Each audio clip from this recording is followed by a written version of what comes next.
Good morning, students. How are you?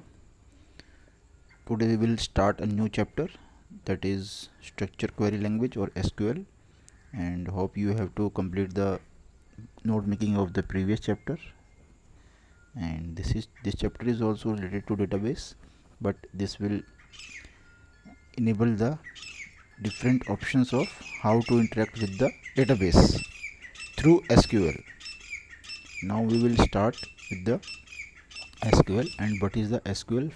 First we will discuss what is SQL. तो SQL अगर आप यहाँ देखेंगे तो हम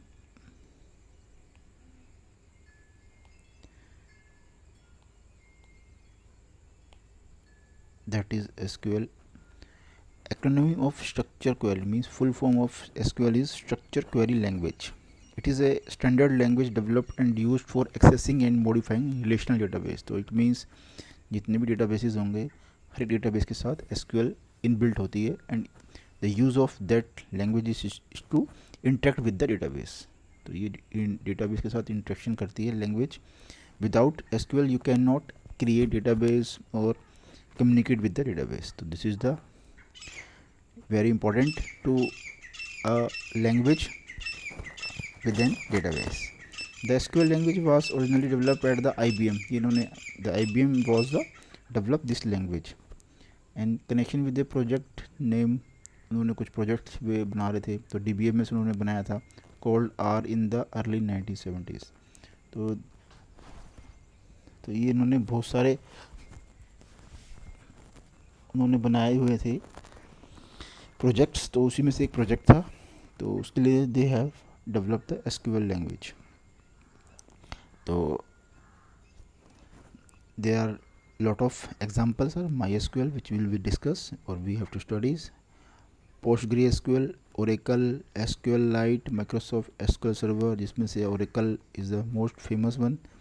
Then Microsoft SQL, both are proprietary software हैं आपके. Proprietary means इनके लिए आपको लाइसेंस चाहिए होगा, बट Postgre और MySQL they are the open source. ठीक है, तो ये ओपन सोर्स सॉफ्टवेयर है. Means you have not use not to take permission from anywhere and as well as you have not to paid anything to using that. ठीक है. Advantage of SQL, a lot of advantages are there. Interactive languages. This language can be used for communicating with database and receive answer to the complex question in seconds. तो ये जो भी आपकी complex queries हैं उसका reply बड़ी जल्दी से आपको मिल जाता है. तो that why this is interactive. Multiple data views.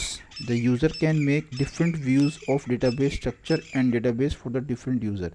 Means same table है आपके पास और इसके व्यूज़ बना सकते हैं हम, बहुत सारे व्यूज़, मतलब वर्चुअल टेबल. ठीक है, that is virtual table and share with different users. तो इसमें क्या बेनिफिट होगा? बेनिफिट ये होगा कि अगर कुछ यूजर्स कुछ चेंज एक्सपेरिमेंट करना चाहते हैं तो वे कर सकते हैं. उसका जो ओरिजिनल टेबल है उस पर कोई भी इफेक्ट नहीं होगा, क्योंकि अगर हम ओरिजिनल टेबल को यूज़र्स को एक्सपेरिमेंट के लिए देंगे तो may be data have been change. तो that's why this is multiple data view. Portability है इसकी बहुत ज़्यादा पोर्टेबिलिटी है. Means PC, server, laptop, even some of the mobile phones can use the SQL. तो दैट इज़ पोर्टेबिलिटी है. No coding needed. It is very easy to manage the database system without any need to right the substantial amount of code by using the standard query. तो आप छोटा सा code लिखेंगे, select star from, तो ये select star से क्या होता है, आपको all the information have been displayed. Well defined standards. There are well defined standards are there, long established, are used by the SQL database that are being used by ISO and ANSI. They are the some organization or some rules. There are no standard adhered by the non SQL databases. तो जो भी there is Oracle में कुछ standards उन्होंने define किए थे आपको database के लिए, तो this it will also follow all the database all the standards. तो अब हम देखते हैं तो व्हाट इज़ MySQL का जो आजकल हम करंट सिस्टम देखते हैं. तो MySQL is currently the most popular open software database. ये सबसे ज़्यादा पॉपुलर है और मोस्ट यूज़ किया जाता है जो ओपन सोर्स में है. ठीक है. जो लाइसेंस में तो एक्चुअली ओरेकल ही है, ये माइस्क्यूएल सर्वर है, but the MySQL is the open source, तो ये सबसे ज़्यादा यूज़ होता है। It is a multi user है, यहाँ पर बहुत सारे यूज़र एक साथ काम कर सकते हैं। मल्टी थ्रेड है, मीन्स मल्टीपल प्रोसेस को हम एक साथ हैंडल कर सकते हैं, ठीक है। MySQL is specially popular on the web. जितने भी वेब डिज़ाइनिंग के लिए आपको वेबसाइट में डेटा को स्टोर करना होता है, तो this will very popular. It is one of, because क्योंकि ये काफ़ी लाइट वेट है, ठीक है, ये काफ़ी लाइट वेट है, जिसकी वजह से आपको इनको यूज़ करने में आसानी होती है।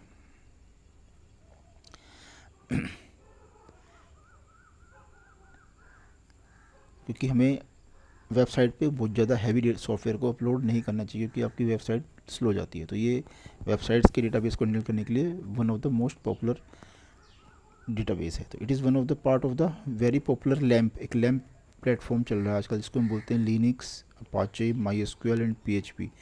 These are the complete package, जिसमें आप इन चारों की वजह से आप कोई भी सॉफ्टवेयर डेवलप कर सकते हैं। और इसको विम भी बोलते हैं, विंडोज़, अपाचे, माईएसक्यूएल और पीएचपी। इन कोई से भी लैम्प प्लेटफॉर्म से आप कोई भी सॉफ्टवेयर को डेवलप, ये आपका क्या है, ऑपरेटिंग सिस्टम है, ये आपका वेब सर्वर है, ये आपका डेटाबेस सर्वर है, और ये आपकी लैंग्वेज है। तो एक बड़े कोई भी सॉफ्टवेयर बनाने के लिए आपको चार चीज़ें ही चाहिए होती हैं।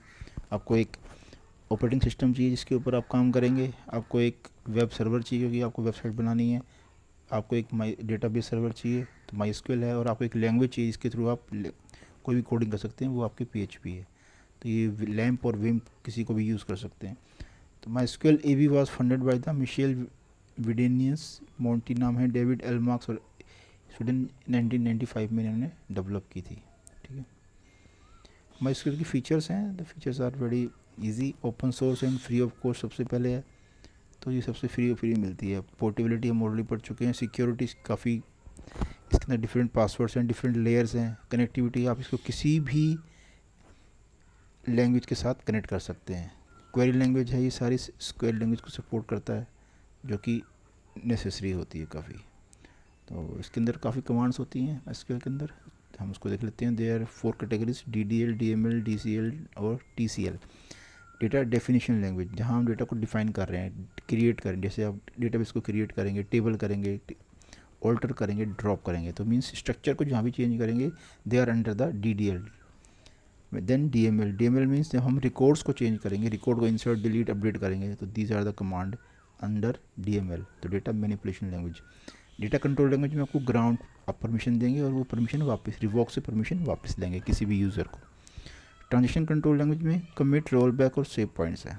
तो these are the some types of command which will be discuss in next classes. तो now for today this is the topics we have discussed. You have to prepare the notes and write down in your notebook. Thank you. Have a nice day.